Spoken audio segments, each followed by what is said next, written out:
Ryan, big hot topic these days is security specific to work from home. So now that companies have virtualized their environment, most of their staff is going to stay home for the foreseeable future. Just to kind of baseline the conversation, what are the major differences that administrators and business leaders need to at least acknowledge compared to what their environment was like when everyone was working in the office? So the first thing that pops into my mind is when we were working in an office, it was a more controlled environment. We knew that it was our network switches, it was our firewalls, it was our cables. When the majority of us have gone home, all that control kind of goes away in some instances. Just like when we're out at a Starbucks or out at some sort of public Wi-Fi location, we're not in total control of how our staff is connected, what types of devices, other than maybe they still got a company-owned asset, a company-owned machine that has some layer of protection or detection installed on it.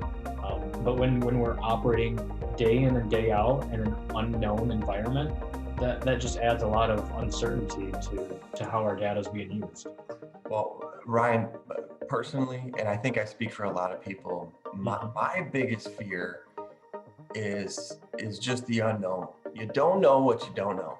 I think some of the scariest stories out there that most of us have heard, major security breaches where that threat actor was lurking in my network, that uncertain dwell time. It's one thing to just get a ransomware attack, right? You actually know what's going on. How do I know if someone's in my machine siphoning my data or stealing my information or waiting for that right moment? Is there something I can do to determine that? Or should I just assume that I'm always at risk and make sure I'm not putting proprietary data out there? I mean, what does somebody do if that's their major concern? Don't assume that you're protected. Don't assume that somebody is taking care of you. If you're working from home and you're unsure, reach out to your IT organization. Reach out to them and ask questions. Be on the forefront of helping develop the relationship and that two-way communication and say, I want to be part of this. I want to be part and proactive in ensuring that I am doing things right. Don't feel like you're a burden to the IT staff.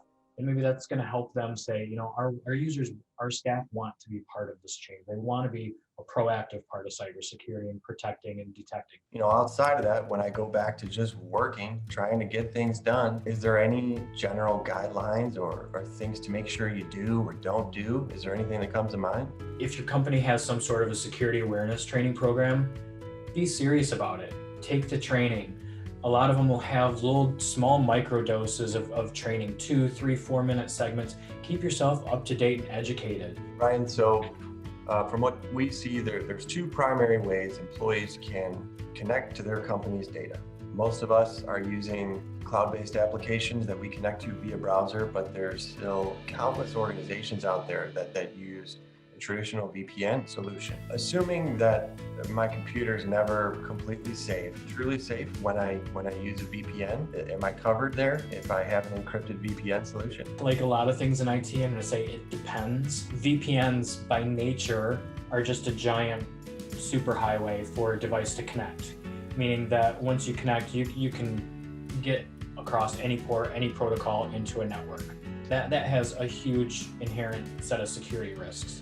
In both scenarios, you're relying on authentication, the identity of the individual to get into that application. So where are my controls at? My controls are on the identity of the person. Are they authorized to get in there? Should they have access to that? It all comes back to that one source. So in that instance, I have to say both of them are potential security risks. If I don't have the identity of the person or identity of the user trying to access that application really securely combined. So if I have, for example, if I have let's say a keylogger virus on my machine and I don't know it, would I be safe if I logged into my VPN and I'm connected, or is my company at risk at that point? A keylogger is going to live on the endpoint. The VPN isn't going to necessarily add any sort of additional security. It may add some visibility that you might not have if you're going pure browser-based on a public network. But to me, that would be an example of endpoint detection and response, having something behavioral based, looking for what are different processes on the endpoint doing. Is it doing something behaviorally, like trying to take screen scrapes or take information from other pieces in the browser and use it? Just simply connecting to a VPN in that instance, again, isn't necessarily going to add to the security profile. What about two-factor authentication? Would that solve my problem for both cases? You know, I get a text on my cell phone entering a passcode. So multi-factor or two-factor authentication is great for verifying the identity of the person or the individual trying to access that information. But if I've got a keylogger on my system, could literally still be taking company data. It could be scraping off what am I putting in the fields in my browser-based application, or even a non-browser-based application, because a keylogger could have access at the system level of a device to take and steal that information. In the past, and we've all heard the horror stories where they can get in through one entry point, they would potentially have access to all of my company's data, which is horrifying, obviously. With the advancements in software-defined perimeters and that type of security posture, could you, from a high level, explain the differences of a solution like that compared to maybe a traditional VPN? When you've implemented software-defined perimeters, what that's done is when I authorize myself, when I say I am who I say I am, I've used two-factor authentication, the system then says, okay, now you can go and access this specific resource. And it builds an encrypted tunnel from the endpoint to that application, so you no man-in-the-middle attacks, no one can exfiltrate or siphon off your data and use it against you. You've got an encrypted tunnel to each application as it traverses any network, your corporate network, the public internet, your home network. You're really building a security profile around the individual and the device that they're accessing that from in real time. If there was a cyber attack on that particular user or their device, then the company would only be at risk of whatever specific data that one person has access to. Is that what you're saying? It would certainly narrow down the profile and where the threat vector had come into it. Okay, so it would mitigate my risk and probably make it easier to troubleshoot. Absolutely help you bring visibility. And part of the logging of these software-defined perimeter systems, they integrate with your SIM.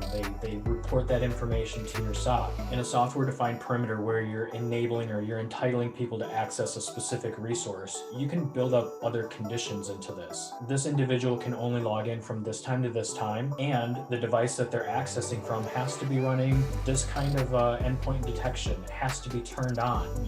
You can or can't do this. You can build this profile around the risk, or really think about it, the crown jewels of where your data is at, where your most important company data is at. So if you're wanting to protect your Salesforce data, yes, people have to authenticate and get authorization to access that using multi-factor or two-factor, but their device should also have active endpoint detection, like the company sanctioned version of it. It should be running, it should be up to date. As long as those conditions are met, then you can access that data. And if that changes at any time, the system is smart enough to see that in real time and then stop that communication. I'm confused. I want you to just answer me honestly and as genuine as possible, because to me, this seems like this should be almost like a law. I mean, why wouldn't everybody do this? Why doesn't everybody have this right now, today, from what you've seen? Fear that it's going to be too difficult to implement, and it's really not. Meaning, like, their particular members that would deploy this are not familiar or comfortable with the software and how to configure it? Yes. Software-defined perimeters are something new. My honest, genuine reaction is people tend to be resistant to change. Like, if someone saw the value in this and they're like, okay, I definitely want to implement. This is the common problem in security that I see. We acknowledge that we have a problem. Right. We want to do this, but we don't have time. It's not a priority. I got my boss, roadblock after another. Yeah, my boss is all over me about these initiatives that he's getting from his boss. I got to get these things done. Nobody's asking me to implement a software-defined perimeter, but me as the security expert for my organization, I know it's something I have to do, but I don't have the time or the bandwidth to do it. Do you recommend? What would you say to those people? First thing is don't stop pounding the table. If you find a solution to a business problem that helps reduce your risk, whether it's software-defined perimeters or email security or something, stay vocal about it. Keep on it and maybe understand, how do I change my messaging?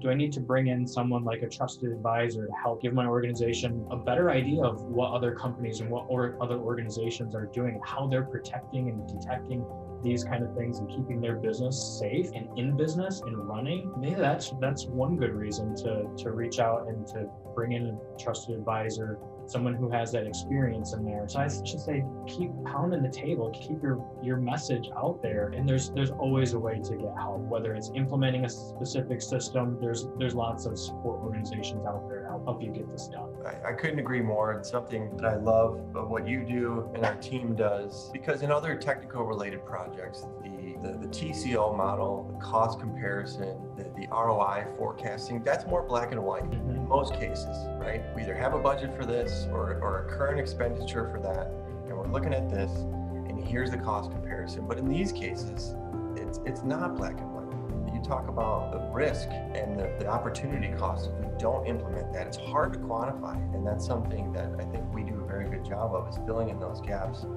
for that CISO or that director of security to help them form a complete business case to their leadership of, hey, here's what we need and why, here are the benefits, but also here are the potential risks and how it could affect our company economically if we don't implement it. I think of that, and we're assisting them in this journey. We're alongside their journey with them of helping the business respond and implement the proper control set. It's honestly not about selling a specific technology or a specific solution. It's working with them to be more responsive, to put in the right set of controls. Really, I think about it, building their own custom framework. Maybe we help them pick out different sets of CIS Top 20 controls and different things of NIST 800 that's more specific to them. But it's really helping them build their own security practice, their own security profile specific to their business. One other thing I'd like to add in there is create a culture of security in your organization. Have it start with you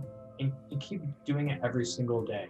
Whether it's being active in your security awareness training, watching those videos, talk to other people that you work with about it. Hey, did you see this? Just bring it up in conversation, involve others, encourage them to those extra steps. That is good for the business. But again, it's good for you as an individual. It's good for you as your family. Help understand what those threats are out there, what you can do to mitigate those, again, from a personal standpoint and the business standpoint. Cybersecurity and those threats that are out there, it can happen with your business Salesforce account. It could happen with your individual mortgage account, your insurance, your bank account information. Use that knowledge and implement it, talk to others, encourage them to use it every day. Yeah, personally, I love the cybersecurity training you implemented for our team, mainly because of it's so current. The trainings that are in there are teaching me about the cyber attacks and certain types of cyber attacks that I didn't even know existed yet. It's and that's what's been the most beneficial piece of cybersecurity awareness training for me. Is it's just so current on here's what's going on, here's the latest type of ransomware that threat actors are succeeding with. And I mean, I'm not just saying it, but it is actually very eye-opening and educational for me on a continuous basis. Yeah, that's great to hear, because just like we're always trying to change and adapt, those threat actors are out there. They're learning new programming languages. They're taking current events and wrapping those around and changing and adapting. So staying current with your security awareness training, getting on a platform that like you said, continuously helps you understand what's out there and how to protect yourself, it's invaluable. It's invaluable information.